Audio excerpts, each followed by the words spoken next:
chers amis, shalom, je suis heureux de vous retrouver. Cette semaine, on va parler de ce nouveau livre que nous allons entamer dans la lecture périodique à la Beth Knesset, à la synagogue, le livre de Bamidbar. Il s'appelle ainsi.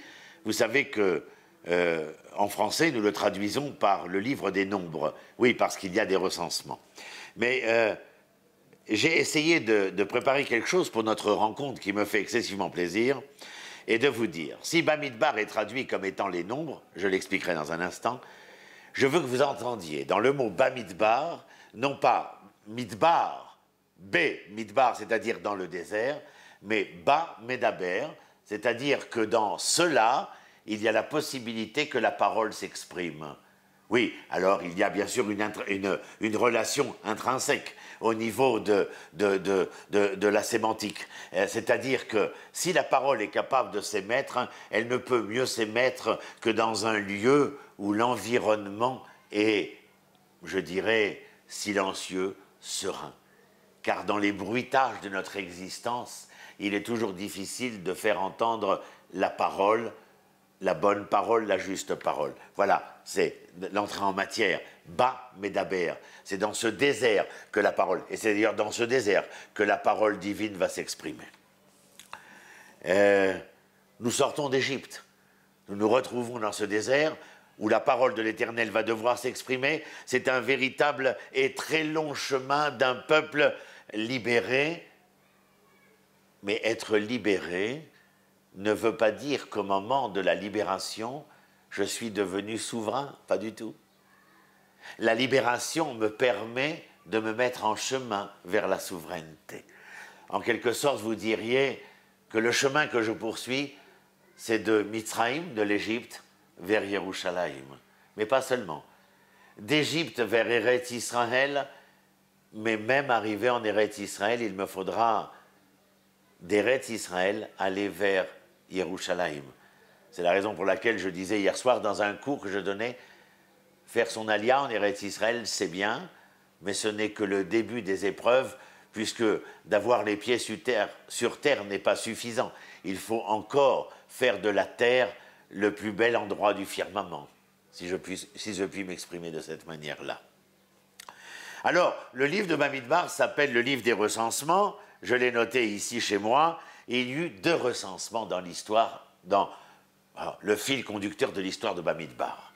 Il y eut un premier recensement, celui que nous lirons ce Shabbat, à savoir combien d'hommes, de femmes, d'enfants sont sortis d'Égypte. Et il y aura un deuxième recensement. Le deuxième recensement aura lieu dans la Sidra, dans la paracha de Pinchas. Mais ce recensement aura lieu après un événement terrible qui fera toute la différence entre le premier recensement et le second. Certains me diront, mais à quoi bon devoir recenser? Oh, Rachi a là-bas une explication tout à fait sympathique. Recenser les gens, compter les gens présents, c'est d'une certaine manière vouloir affirmer, son amour pour toutes ces personnes-là, son intérêt, pas l'intérêt matériel bien entendu, mais l'intérêt sensible, l'intérêt sentimental. J'espère que vous me comprenez bien entendu. La différence donc entre le premier recensement et le second, c'est qu'entre les deux va se passer un événement tout à fait je vais dire dramatique, oui, dramatique. Parce que certains diront tragique. Non, je dis que la tragédie, quand elle était grecque, la tragédie est un drame qui se finit mal, alors que lorsqu'on dit pour les Hébreux dramatique, c'est une tragédie qui se finit bien. Alors on emploiera le mot dramatique. Oui, oui, c'est bien. Dramatique. Donc un drame se déroule, et ce drame, c'est, pour certains d'entre vous s'en rappelleront, c'est le drame de la faute des explorateurs. C'est-à-dire ces princes, ou comme dit Rachi, ces sages d'Israël, qui étaient des sommités, qui vont aller visiter Israël et qui vont revenir de leur visite en Israël en diffamant la terre d'Israël, ce qui va entraîner la mort au fur et à mesure des pérégrinations, des 40 ans dans ce désert, de toute la génération sortie d'Égypte. Et donc le recensement, à l'époque de Pinchas, eh bien, sera de recenser ceux qui sont, en fin de compte, la nouvelle génération née dans le désert, dans ce désert-là, au moment de ces pérégrinations qui sont les nôtres. Le désert. Alors, je dirais que le désert est le lieu. Essayez d'entendre dans le mot désert, je dis, oh, c'est un vrai désert. c'est un lieu où l'on pourrait dire que le désert est sans foi ni loi, que le désert est un lieu qui serait abandonné.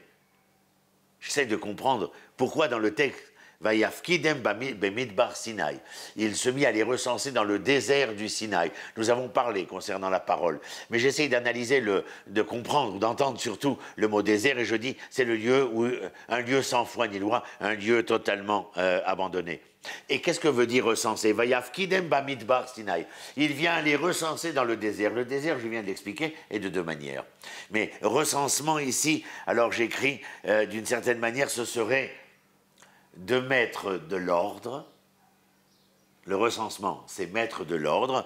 Et vous pourriez dire aussi, c'est non seulement mettre de l'ordre, mais mettre en ordre. Oui.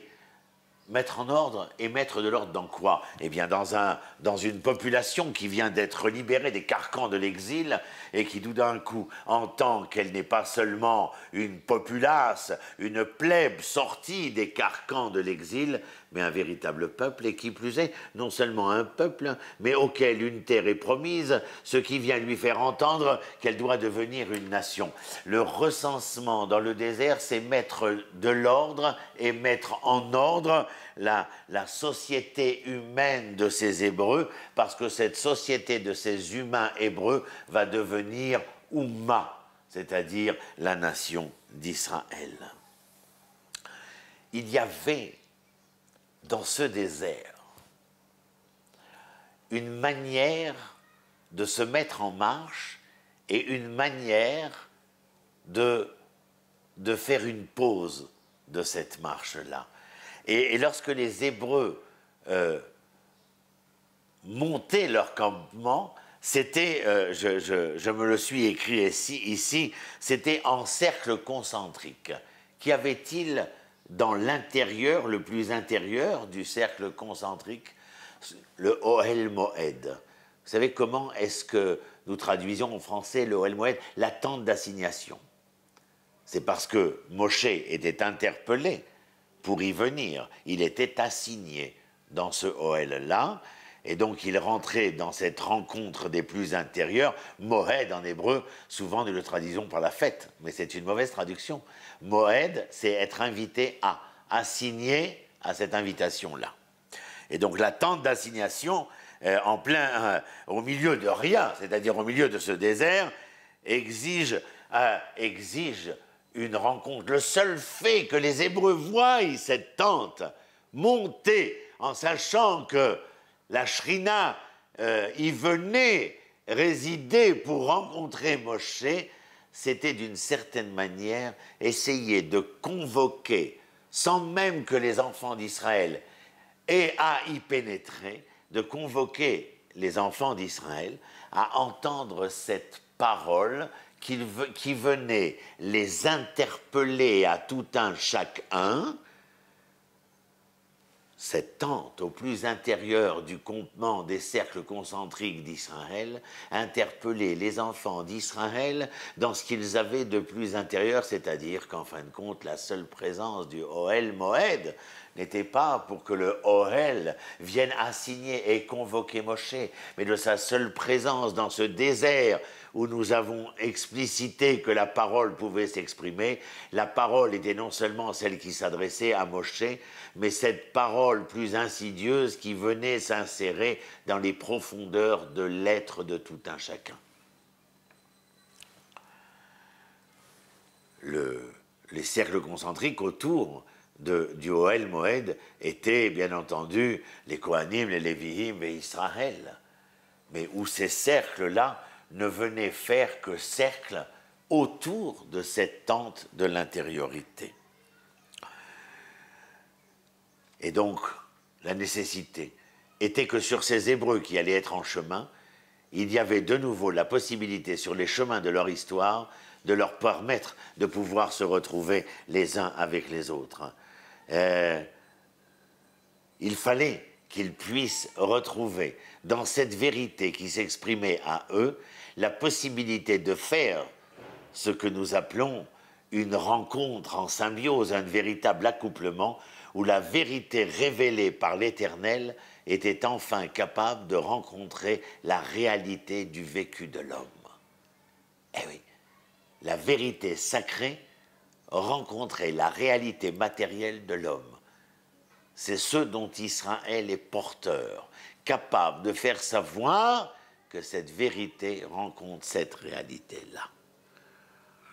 Et si jamais la vérité exprimée, c'est-à-dire la parole divine, ne trouvait pas le contenant humain du vécu humain pour pouvoir être révélée comme vérité de la création, eh bien dans ce désert, justement, essayez d'imaginer, l'esprit m'est venu d'écrire, les sables du désert soulevés par la tempête du désert pourraient ensevelir Israël.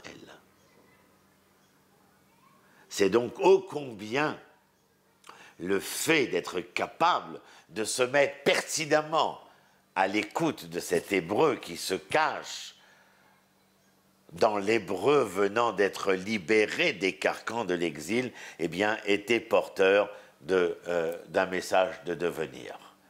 Je vais conclure avec une petite histoire d'un rav chassidique, le rabbi Migour, le Chidouché Harim, qui était le grand-père du Sfat Emet, et qui racontait cette histoire à son petit-fils. Tu sais, mon petit, un jour, il a fallu chez le rabbi chassidique élire un nouveau rabbi. Alors les gens se sont tous affairés à préparer la venue du nouveau rabbi. Et chacun était en train de s'affairer à toutes sortes de choses nécessairement matérielles.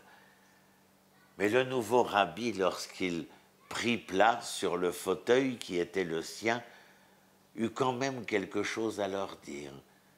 Vous vous affairiez tous à préparer ma venue, vous vous affairiez tous à savoir quel rôle vous tiendrez lorsque je viendrai, mais pratiquement tous, vous étiez tellement préoccupés parce qu'il y avait de tellement réel dans cette réalité qui était en devenir, que vous en oubliez la vérité première et profonde. En quelque sorte, le rabbi, mon petit, leur disait qu'ils avaient toutes les raisons justes d'agir ainsi. Ils avaient juste oublié le cœur de ce qu'ils faisaient quelque part, et ils avaient beaucoup de raisons d'être à l'ouvrage, mais le rabbi leur demandait de ne pas oublier de mettre le cœur dans leur ouvrage. L'attente d'assignation, la rencontre, la parole, le désert, le recensement, eh bien, venez essayer de mettre un peu de baume dans le cœur de ces Hébreux libérés, afin de savoir que la liberté, ce n'était pas simplement vivre une réalité toute pragmatique, toute matérielle, mais qu'il fallait, parce qu'ils étaient ces premiers Hébreux libérés, y mettre du cœur à l'ouvrage, ce cœur à l'ouvrage traduit ici comme étant la vérité de la parole de l'Éternel révélée dans la réalité matérielle de notre propre existence. Voilà, encore un nouveau propos qui nous fait grandir dans la recherche de l'hébreu qui se cache dans le juif que nous sommes encore un peu. À la semaine prochaine.